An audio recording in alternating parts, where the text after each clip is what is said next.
يعتبر من بين أعرق مدارس الجودو بالجزائر، مدرسة كونت وأنجبت أسماء كان لها صدى واسع على جميع المستويات، وطنيا إقليميا وحتى دوليا.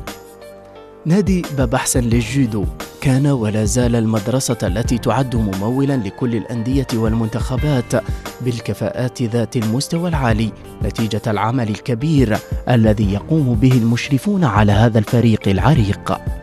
لحقنا حتى لي زاتليت انتر ايكول بوشان بنجامين مينيم كادي جونيور سينيور، لحقنا حتى قريب ل 800، وذوكا اكتيال مرة عندنا دون لي 700 800 هكذاك. لا يستطيع أحد أن ينكر ذلك، لأن النادي تمكن من إنجاب أسماء واعدة بدليل الإنجازات المحققة والميداليات والألقاب التي يشهد عليها سجل النادي سواء لدى الذكور وحتى الإناث.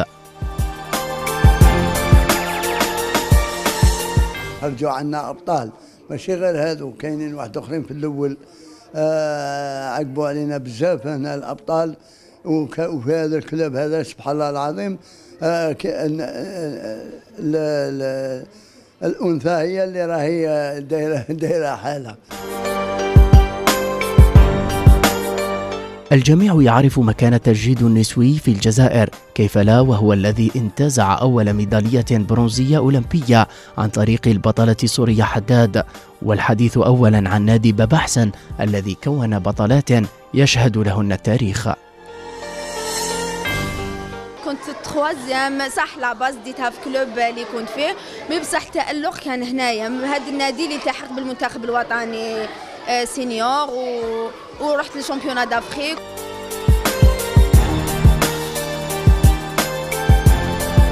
الإنجازات المحققة تخفي خلفها المعاناة التي طالت هذا الفريق، سواء من الجانب المادي جراء الذائقة المالية أو نقص الممولين، إضافة إلى عدم وجود مساعدة للرياضيات اللواتي يعانين من اكتظاظ البرامج بين ممارسة الرياضة المفضلة لديهن وعدم التخلي عن الدراسة التي تعد مستقبلهن.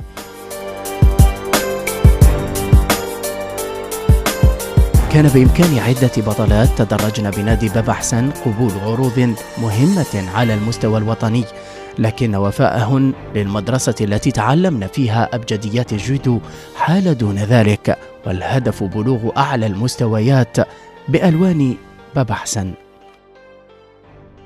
ونشكر لي زاتليت تاعي اللي راهم شادين هنا، بس كان عندي دو زاتليت كيما داروا لهم ما بغاوش يروحوا. على الرغم من المشاكل والصعوبات الجمة التي عانى منها النادي، إلا أنه يظل يواصل العمل بكل جدية وثبات، خاصة لدى فئة الإناث التي تشهد تطورا ملحوظا بسبب الإقبال الكبير من طرفهن رغبة في ممارسة هذه الرياضة الراقية. ويبقى رياضيو النادي يناشدون المسؤولين على قطاع الرياضة بضرورة التدخل من أجل إعطاء الدعم لهذه المدرسة الولادة التي أنجبت للجزائر أبطالا وبطلات، من أجل مواصلة تكوين النشء حتى يكون خزانا ثريا وذا مستوى عالي لكل المنتخبات الوطنية. والهدف واحد، وتشريف الجزائر في مختلف التظاهرات الدولية.